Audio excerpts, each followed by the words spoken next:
Well, welcome everybody to our chat. And the subject of our chat, and has been a subject that has been asked for, requested following a recent article I wrote.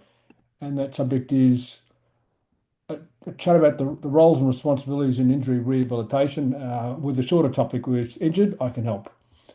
So there's a lot to chat about there. I'm just going to lay down some groundwork as I enter the second half of the fifth decade of my involvement professionally.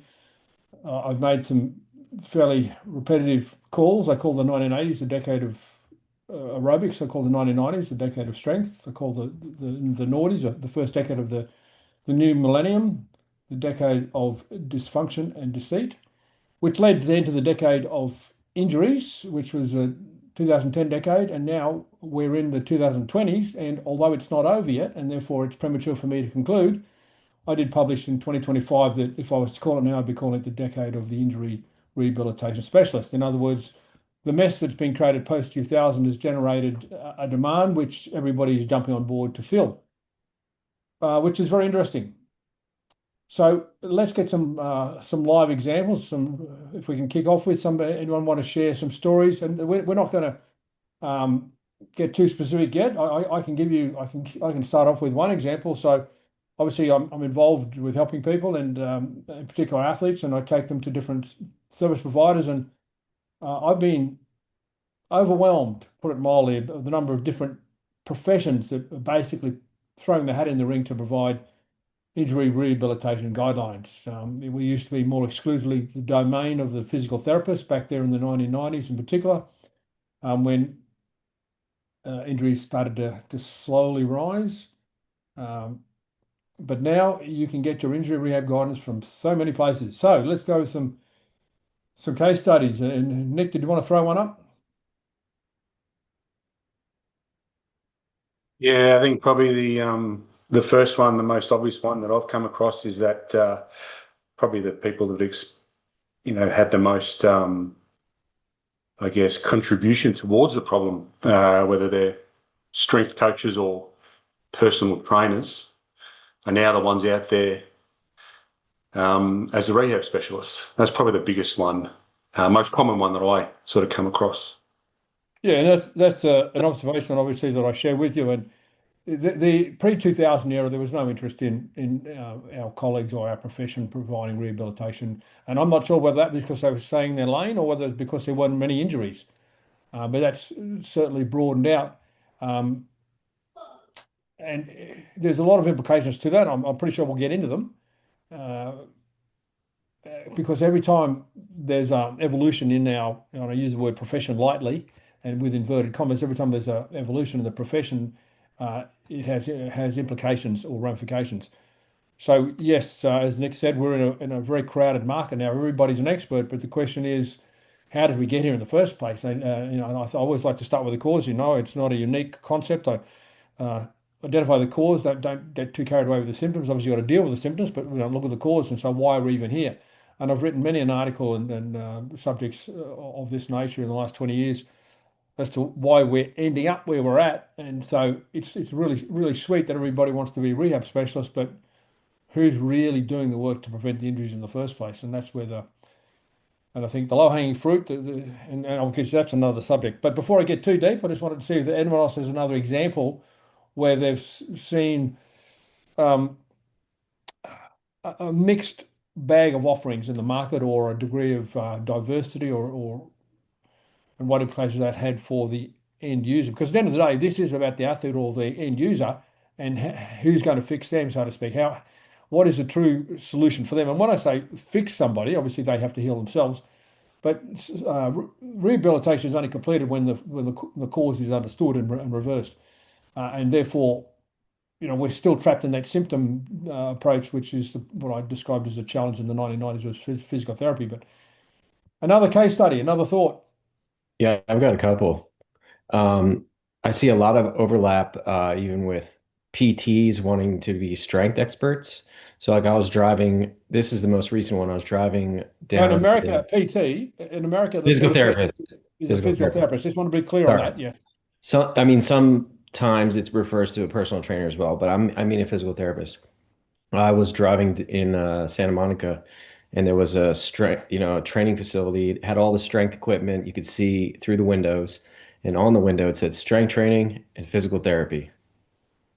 And that was what they were marketing. And I've also seen years ago, like chiropractors putting together a program of exercises to do for what they saw. And then another recent one for me was a physical therapist who was working for a company that had the force plates, that sells the testing equipment.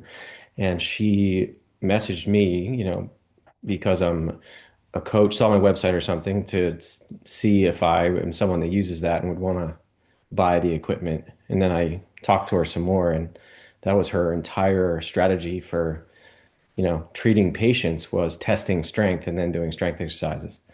So that's And the just, number of force plate advertisements, I don't spend a lot of time on social media. That's no one would question that. I'm pretty naive at that genre, but every time I do manage to turn something on, I'm getting a force plate ad. But I also did notice an ad for physical therapy clinics recently. And I'm not sure whether it was Australian based or American based. And it said basically, and obviously they were selling their consulting services, but it said if you're a physical therapist and you aren't offering strength training facilities and rehabilitation services, then you're going to go out of business. And basically, I think it was using a fear tactic to sell their business model, but I think it's a fair reflection. It's an accurate reflection of where the market's at, where the physical therapists are taking, a lot more active role or expanding into not just giving some general guidance, but actually into the program and supervision. And just to be really clear, and in a little bit of history, the first time I saw that was in the 1980s, around about the mid 1980s, and I've had a fair long involvement in swimming, and there was a local physiotherapist who was pretty keen to try and expand into that area, but I don't think he liked me a lot because he wasn't getting a lot of traction as a result of my contributions. But the bit of history again, the Australian physical therapies or physiotherapists as we call them, their organisation or their professional body commenced in 1963, and I believe that had strength training been popular in the 60s, and keep in mind that in the 60s it was really on the nose, and I speak about that personally as a young person being involved, but also professionally with my readings around that. But I believe that if strength training had been more popular, that they would have built it into their charter in Australia in the 1960s.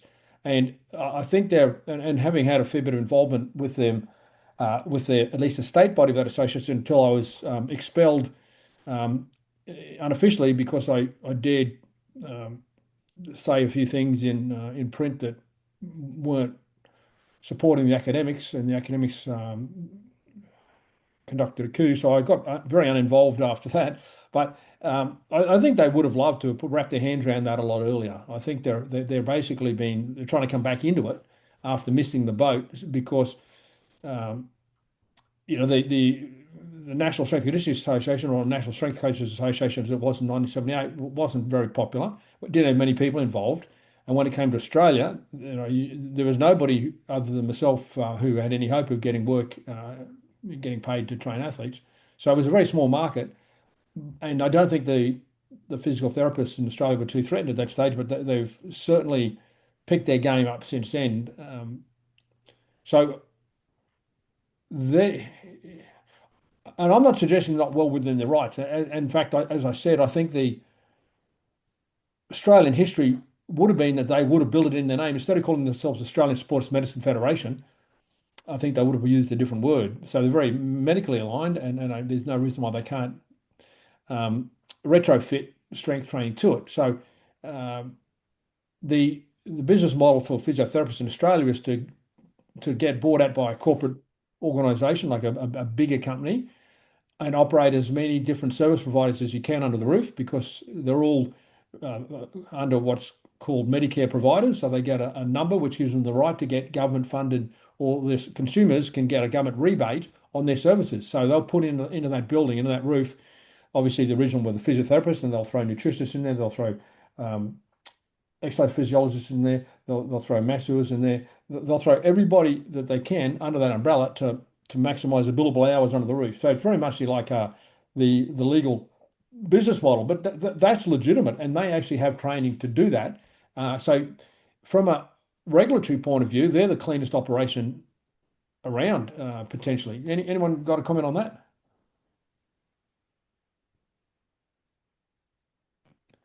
So there you go. I just spoke out to support the physical therapists, but there's got to be more to the story than that. Well, I think here what I see is the physical therapists are just doing the stuff that the personal trainers are taught.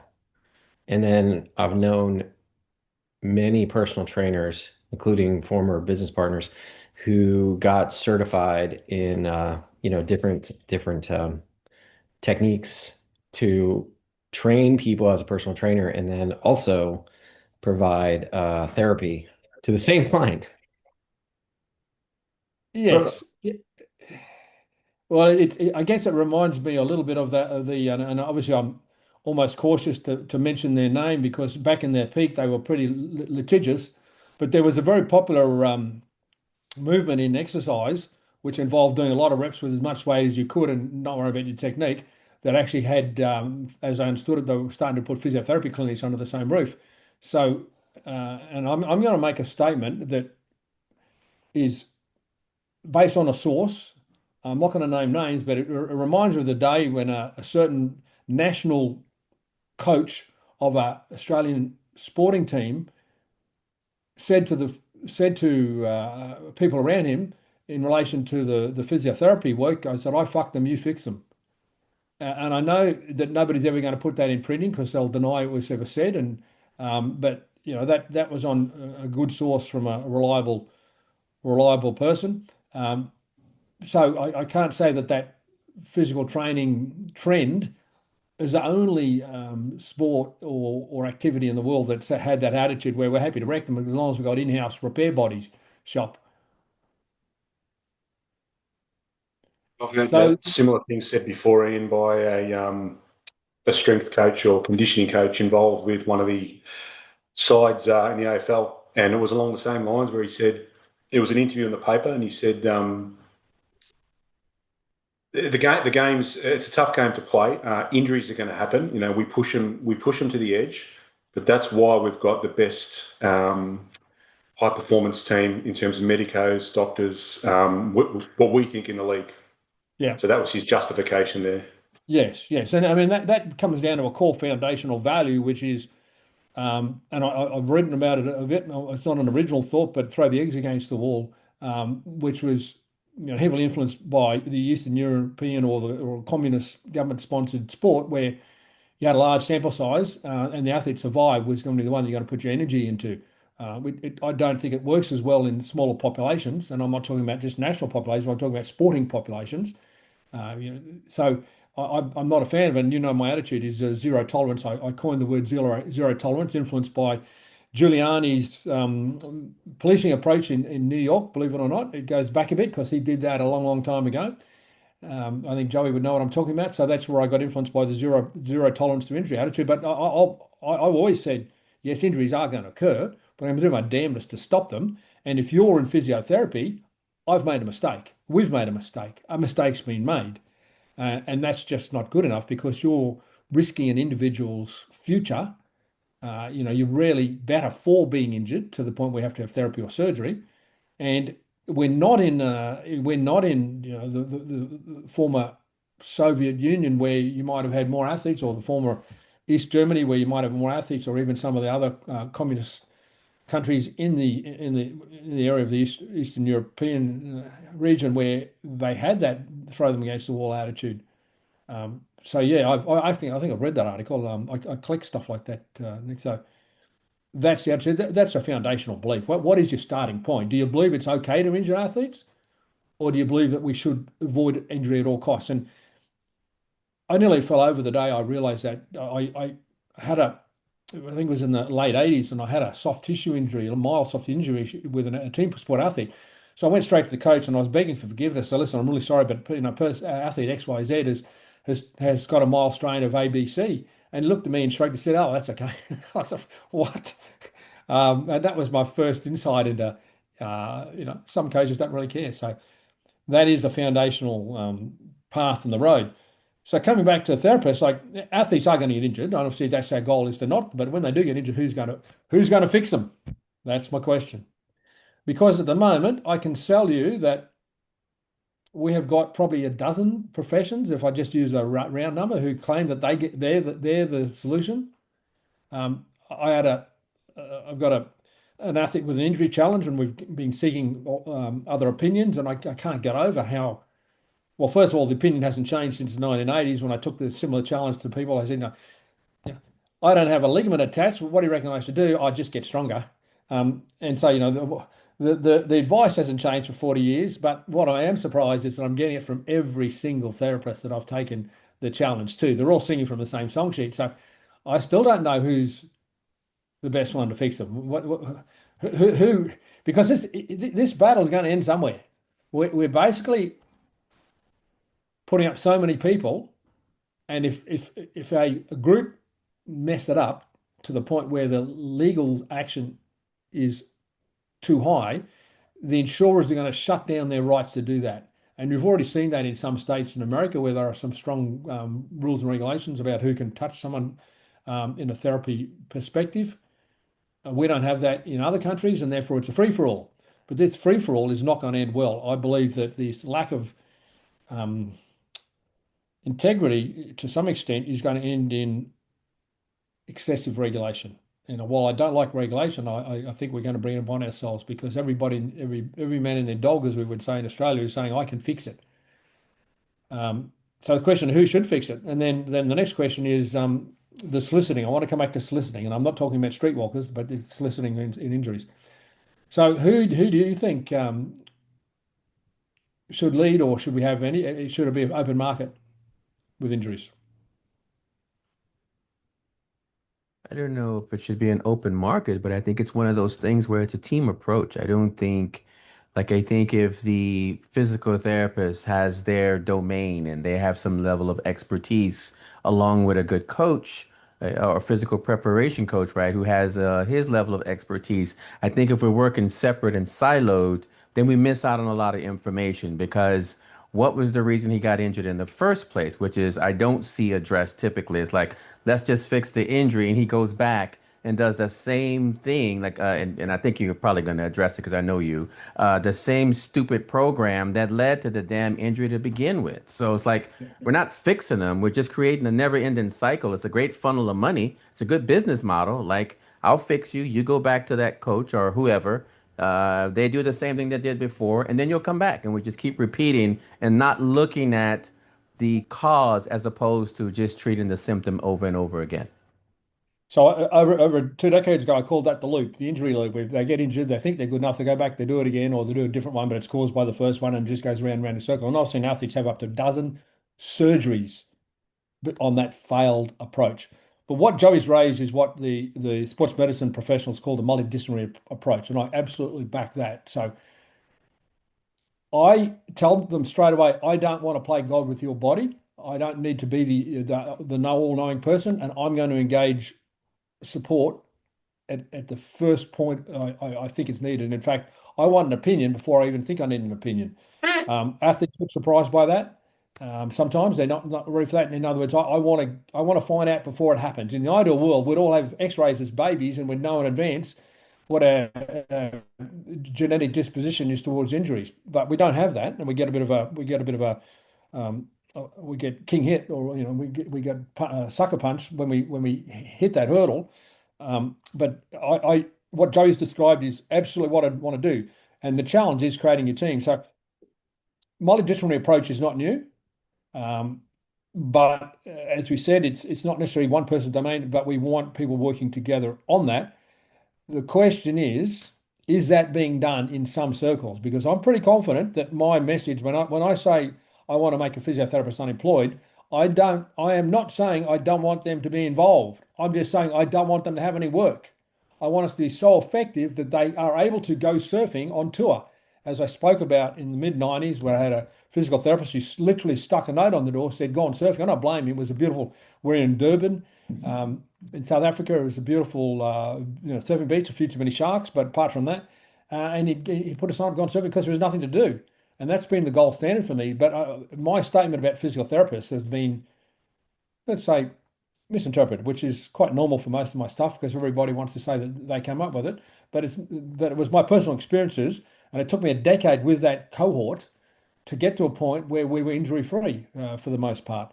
And as I said, you're never going to be completely injury free, but it was injury free enough for the physical therapist to have nothing to do. And that's how I judge success. So, yes, Joe, I appreciate you raising that, the multidisciplinary approach. But if that's not happening, and I think in some circles it's not happening, then we do have a problem. And if you're advocating for the athlete, then I think we've got to speak out about that. So does anybody have any case studies or examples where a lack of referral has occurred? And I'm going to be giving you more than one. And you'll be stunned where they've come from. But has anyone else got one before I go on with an example? Okay, so in the early 90s, an athlete in a team sport, Australia, national level, came back from an overseas tour with an injured shoulder. They'd been driven into the ground and their shoulder had dislocated backwards. Very, very unusual and very damaging. And when I say driven in the ground, I'm not talking about from a 3 meter height, or maybe higher.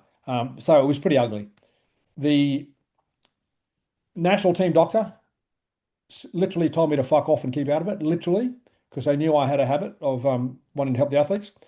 And so I thought I'd behave myself for a while. And after a few months, I said to the athlete, this isn't right. And I arranged for them, and this is not in this athlete's biography, and there's reasons for that. I arranged for them to see a orthopedic surgeon. The next day, after that, they were on the operating table. They had two connective tissues, two ligaments just torn off the bone. It was just two connective tissues gone. That athlete was being treated by the national doctor for torn nerves. And I don't believe they'd bothered scanning. So one of the criticisms I have of even the sports medical profession is sometimes they aren't willing to do what we're saying, which is take an interdisciplinary approach and get all the scans done. Like take more measurements than you believe is necessary to get that result. And that athlete, if that athlete hadn't been addressed by me intervening in that process and sat out the game for another 6 months, which I think they were going to do, they would probably have struggled to return to national selection. Instead, when they did come back, they went on to become, things are named after that player sort of thing. Now, unfortunately, that story is not in the book because it's too undermining, in my opinion, to the national body to tell the story. And that's just one of so many cases where I've had where even at the highest level, athletes have been inadequately serviced because of that desire to protect the castle of any individual professional. Any other thoughts around that one before we move on?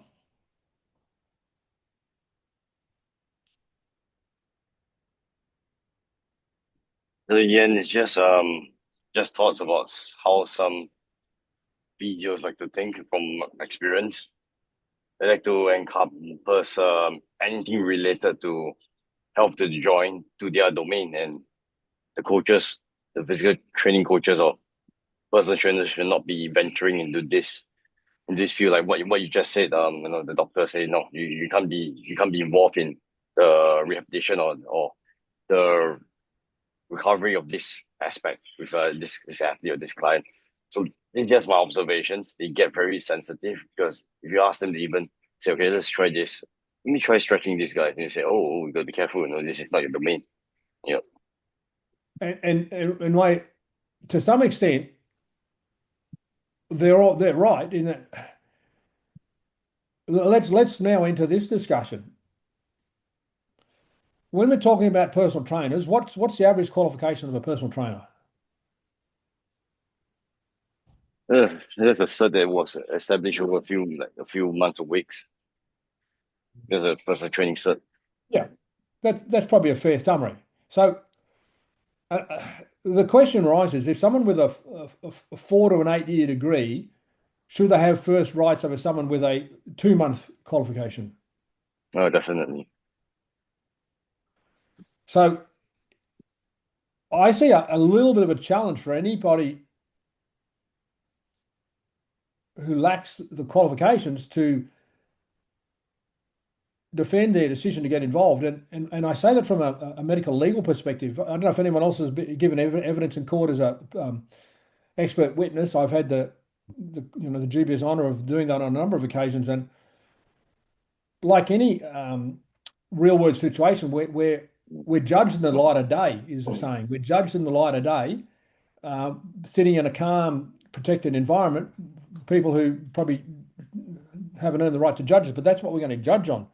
So the challenge that is going to occur and is if injuries are occurring under the watch of someone who's lacks in the social definition of adequate qualifications, how's that going to go down in court? It's probably not going to go down too well, because everything we do ultimately, in most jurisdictions, it can end up, as I said, in court in the light of day. So this is a subject that we'll probably need to spend a bit of time on, because I just don't know how a person without appropriate qualifications was going to justify themselves in a legal challenge. Anyone else got any thoughts around that? Because for me, that's a pretty serious issue. Everybody can get blasé about it until the shit hits the fan, and then they say, "Oh my God, I didn't think that through too well, did I?"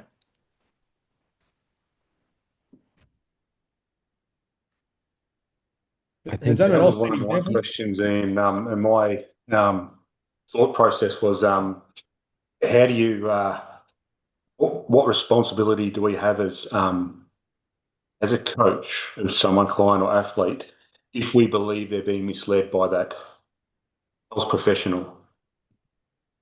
And that was exactly where my headspace was there. You've got the legal side of things. You go, hang on, this is not my domain. But then you're like, even having a conversation with the athlete or the client, and they're in agreement with you, is to go, you know what, I just don't think what I'm doing is working. And then from that process onwards, you sort of ask yourself, okay, well, how do we go about this then? Good. Well, at least you're talking to the primary stakeholder. But as Joey would tell you, it's like a domestic. Things can turn, people can change their minds later on. But we are in a very difficult position when we not only sense that things aren't right, but perhaps got told by the athlete, "I just aren't happy with my progress," because I don't think being quiet about it is adequate. I think evil wins when good men remain silent.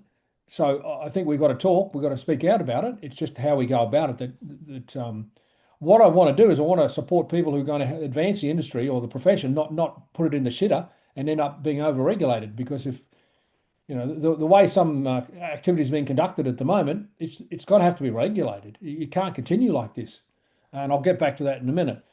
So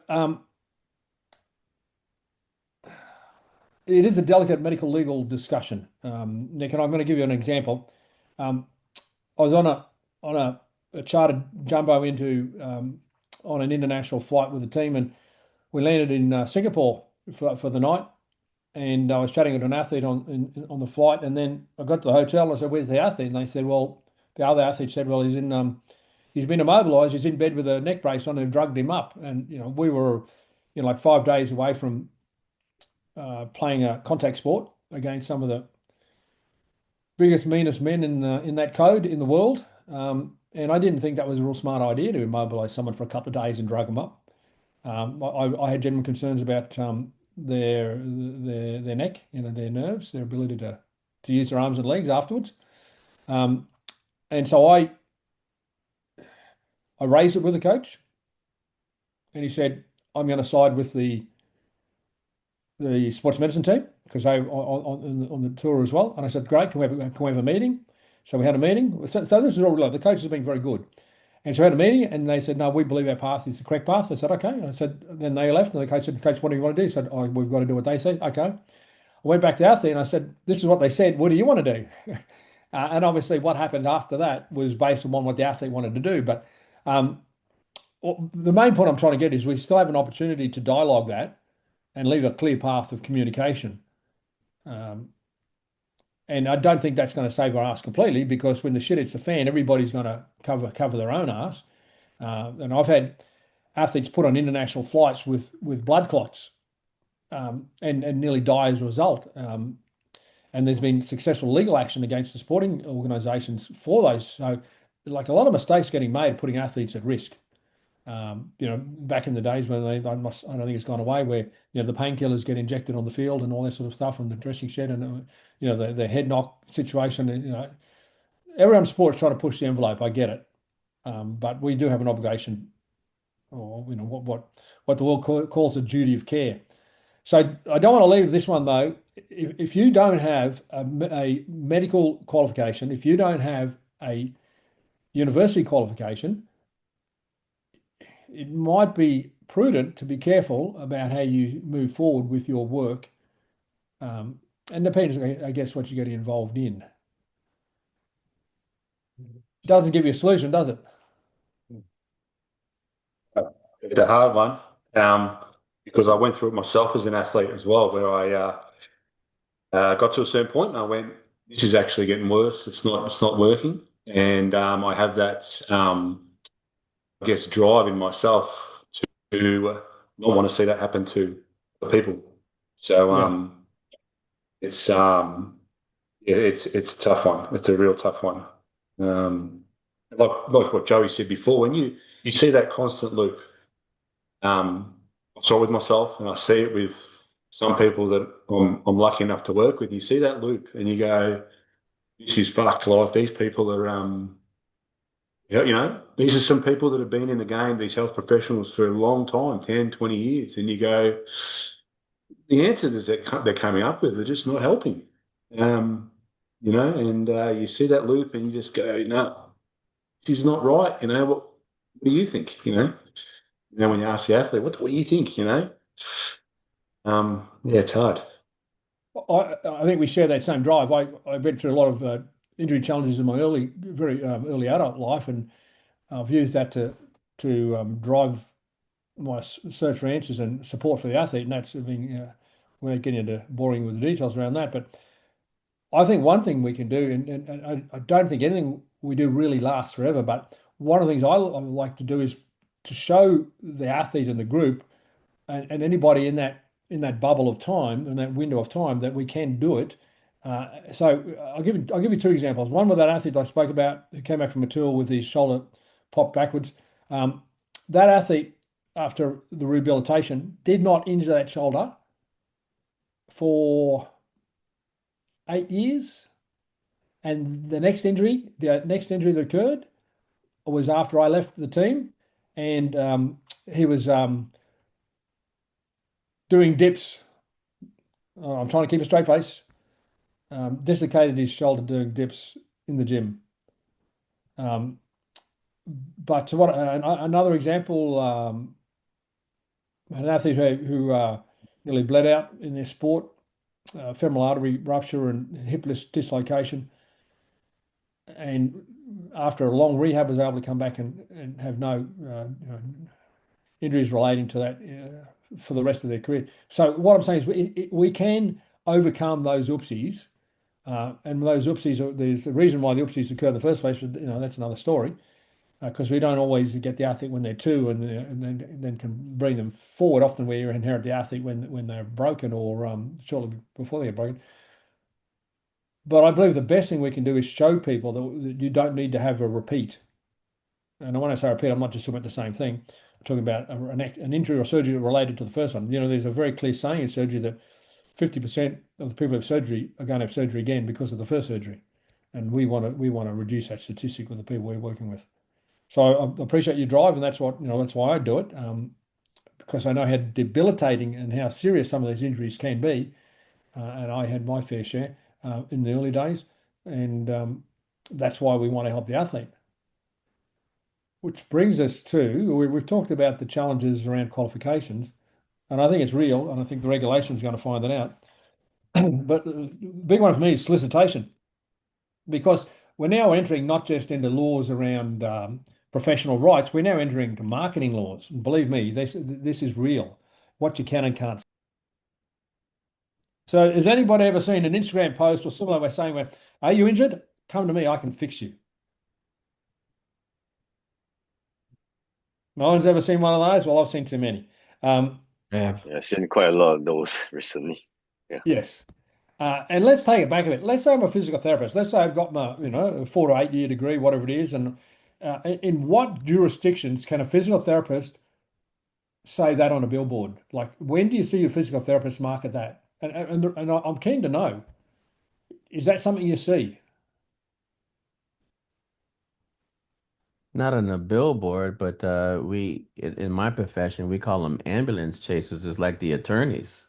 Been Yes. in a wreck, been Yes. injured, uh, Yes. call me on a billboard. Absolutely. And that's, you've probably seen an article or two I've written called Ambulance Chasing. Mhm. So my question is, does the physical therapy profession have internal guidelines that prohibit their marketing of that nature? I don't know the answer at this stage, but I'm keen to know because I don't see those billboards and I don't see them on social media, but I see a shitload of them from personal trainers. So I'm just wondering how the physical therapist profession handles marketing of their services because I know how the lesser qualified people are handling their marketing. There are no rules, and there's no limits to your claims and what you can say and how you attract people. But let's just say that there are some professional guidelines in place about marketing in the more regulated professions. There is going to be regulations come in our profession in the future about marketing because people are going to stuff it up so badly. But as it is at the moment, what's the message from what I know what I think, but if someone's saying, "Hey, you're broken, come here, I'll fix you," um, are they contributing to the solution or contributing to the problem?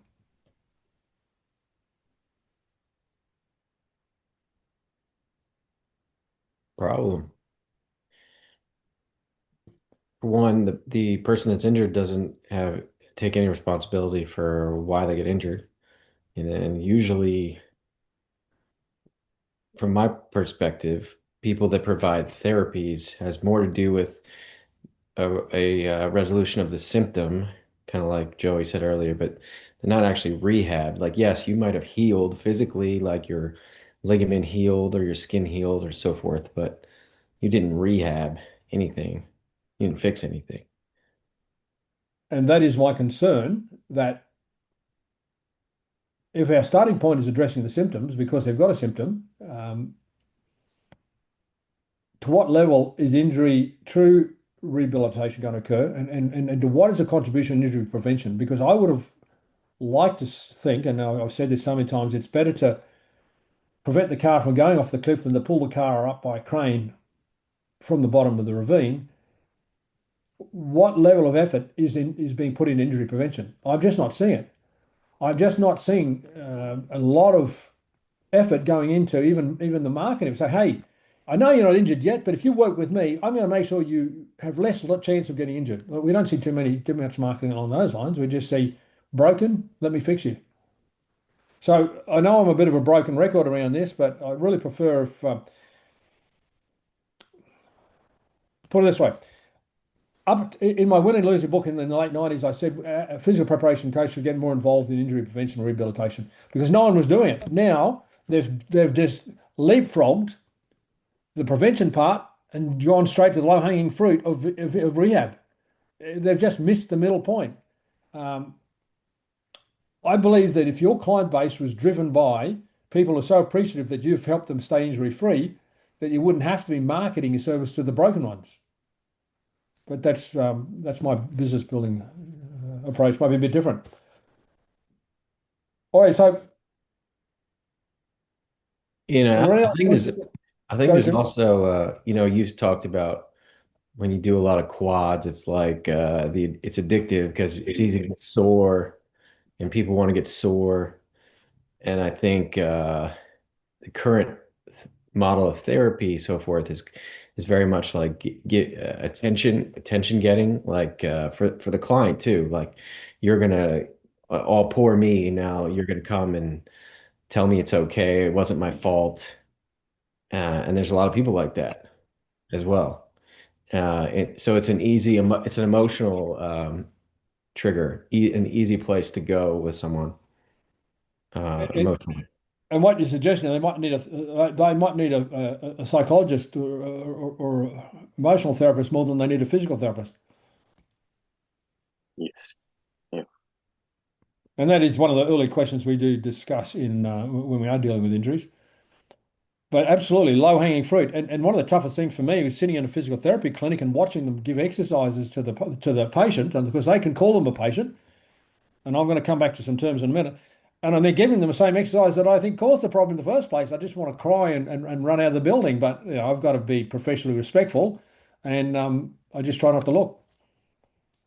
But that is the problem. If you don't understand how to avoid an injury, you can't fix the injuries because you don't know what caused them in the first place. If you haven't been in the profession long enough to understand the cause-effect relationship between exercise or paid your dues to give a track record of it, how can we have any trust and confidence in that you're going to rehabilitate the injury?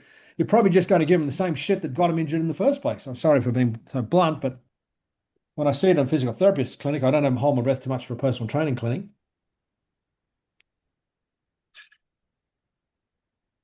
Now let's talk about some terminology. When is it appropriate to say I'm a healer or I'm a therapist? It's pretty simple, in my opinion. And I'm talking about in the general Western world society. I know there's differences in jurisdiction, but generally speaking, when would it be from a legal perspective appropriate to say that you're a healer or a therapist? You have a degree. Certifications and license.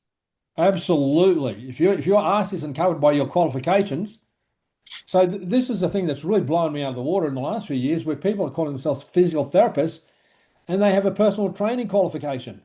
Like, what you do and what the words you use are two different things, and they can both be problematic. But me talking about it's not going to solve the problem. I just wanted to place on record that this is happening, and I don't think it's too intelligent. I'm very careful around the word heal, and there's a reason by that. And I'm very careful around the word therapy, unless you're a licensed or qualified therapist. And therapy comes in all shapes and sizes. So I'm not just talking about physical therapy, but I don't know too many personal trainers that are qualified to call themselves a therapist or they're a healer.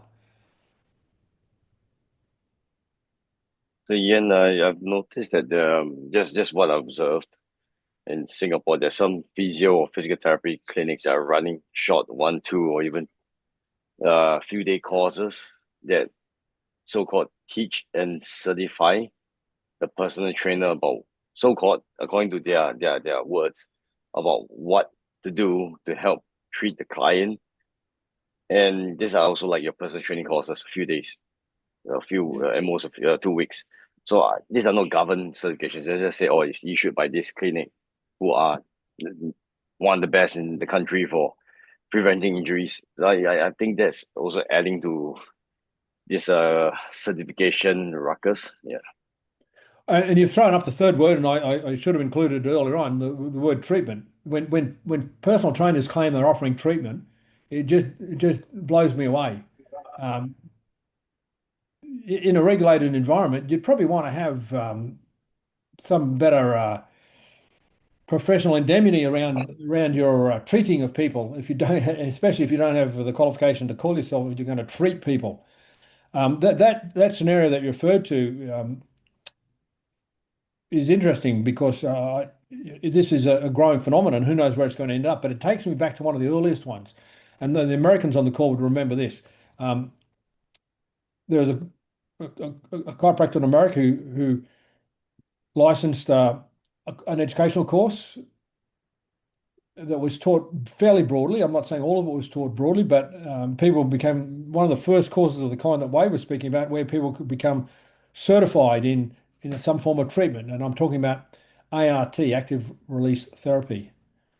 And obviously, this it's obviously got a lot more competition now than it did. It was one of the first and one of the earliest non-formal ways to get certified and touch people. But having said that, the jurisdiction of the state didn't always allow that. I'm pretty sure there were some places in America and some states in America where you wanted to be pretty careful before you even took that on. So it is jurisdiction dependent. But it's like AI, we're entering into a new era where there is inadequate rules and regulations, and regulations are only going to come out of too many problems that are caused by poor, bad behaviour. But yes, Wei, that's an interesting one because that could well explode as well.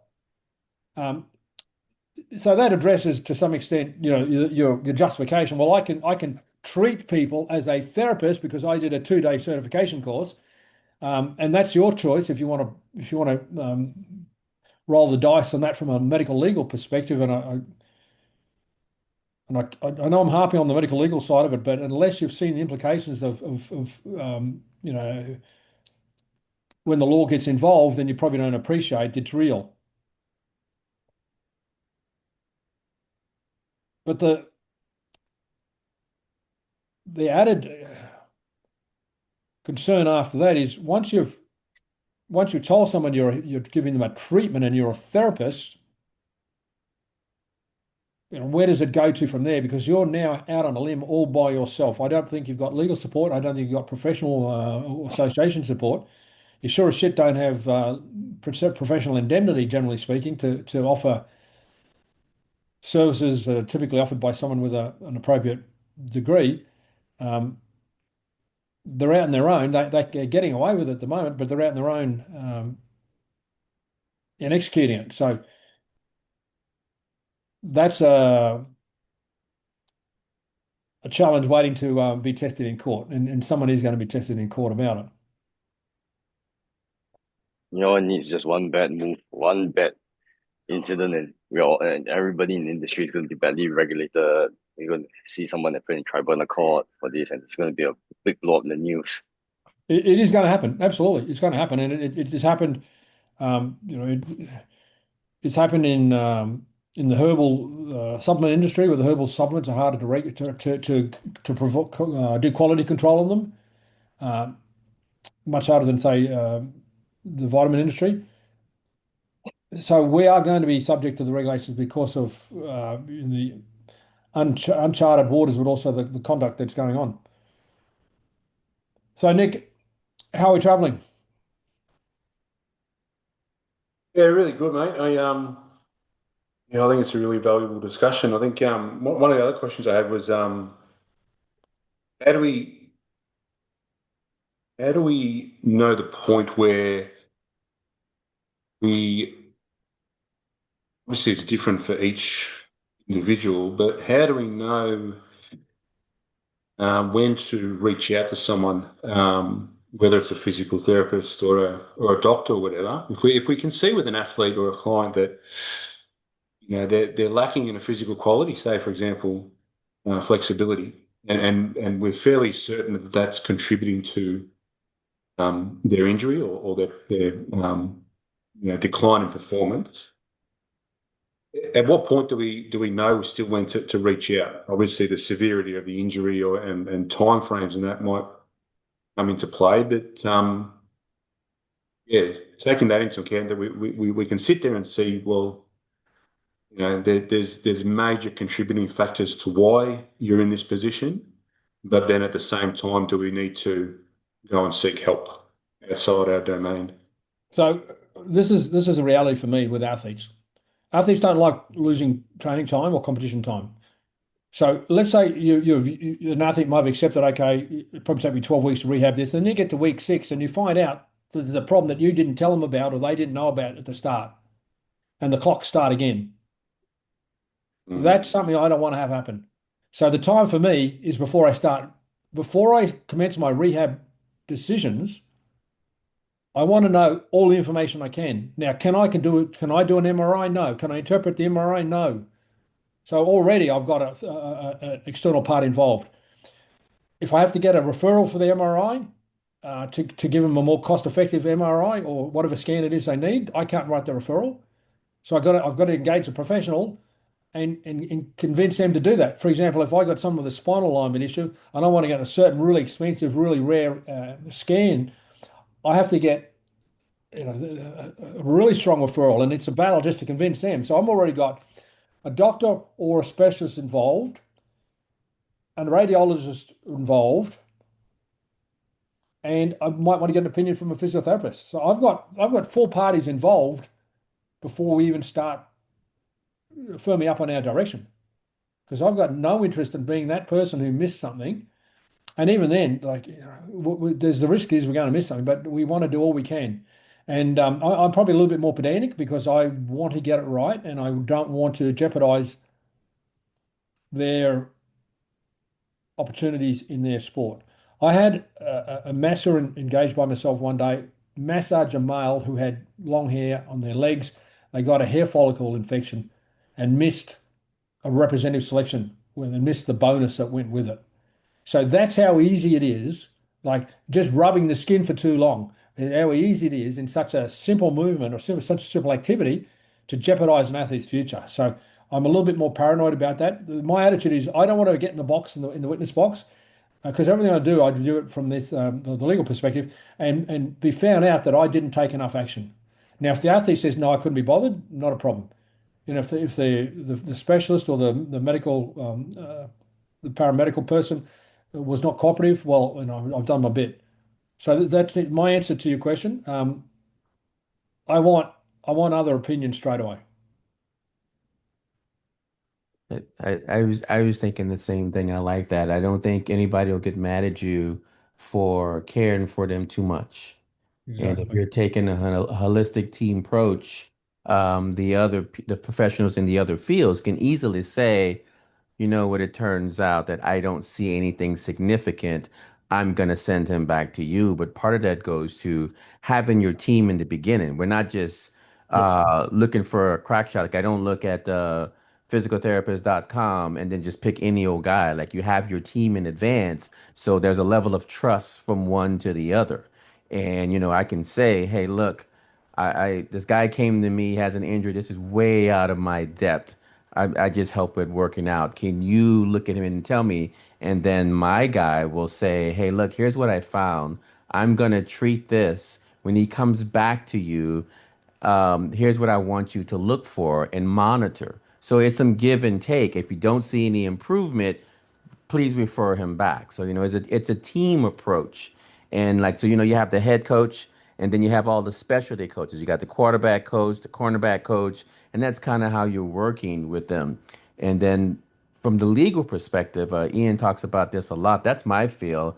I would tell you that I wish that a part of all of these courses, you got to see somebody on the stand and you got to feel the heat because I've been there. You got to feel the heat of somebody coming at you and challenging every single thing that you think you know. Even when you have the qualifications, I mean, the beads of sweat are coming out because this guy is talking about not only are we going to go after your livelihood, you might go to jail. So Hmm. I wish they had that so people would respect it more because we talk about Ian's always talked about it, but I will say that I don't think people have enough respect for that because they haven't had that experience, or even better, they haven't seen somebody else have that experience. Because I know me, I've watched the case with the Herbalife. I've seen the trial, and let me tell you, I've seen some people who have attorneys and lots of money behind them. They were sweating for their lives. I think that's a big thing too, to always, you can't be too safe for your personal liability, right? You can't be too safe. So for you to take something that you just have a gut feeling, you don't necessarily see it as being that serious, but like Ian said, like why not get them in the beginning in case it did turn out to be something serious? You've now wasted 6, 8 weeks or whatever. Turns out that had you did it from the beginning, you're flowing fluidly and there should be no stops. I'll stop there. So Joey knows exactly what I'm saying. When you don't have that experience and you take it a bit lightly, you don't take it seriously. So everything I say is real, and I've seen it too many times. I've been in the box too many times. Um, and everything you do, you have to remember, may be judged in the light of day. So don't think that you can, you don't think you can do anything in isolation, generally speaking. Um, and Joe talked about having that team. I collect support people around the world. Um, I'll give an example. I did a seminar recently, and two athletes, two American athletes doing that seminar, and it wasn't in America. Never met them before. One was in parkour, and the other was a high diver. Both got referral from me. Never met them before. Both I've connected to them to my best of my abilities with people in different countries for that very reason, because it's my job to do the right thing by them. And that begins with getting appropriate opinions about stuff that is outside of my pay scale. Um, Even if it doesn't exist, at least I've had them cleared. On the subject of grooming, I also groom my team. And when I say my team, they're not under my employment, but they're people I've got on speed dial. And I just recently lost an orthopedic surgeon who's in the phase of retiring after 40 years of collaboration with him. 40 years, and it's heartbreaking. It's like a loss in the family. That's how much it's unfortunate, because you put a lot of time in developing your relationships with providers, and I typically want to have their services to myself. I'll go and get served by them before I'll send someone to them, just to test them out and find out what I can learn from them. So it's a big part of a physical preparation approach, in my opinion, is to have fostered a support team around you. And it will take time, and it will take getting respect. And you will hopefully want to see that mutual referral as well. And I do have that.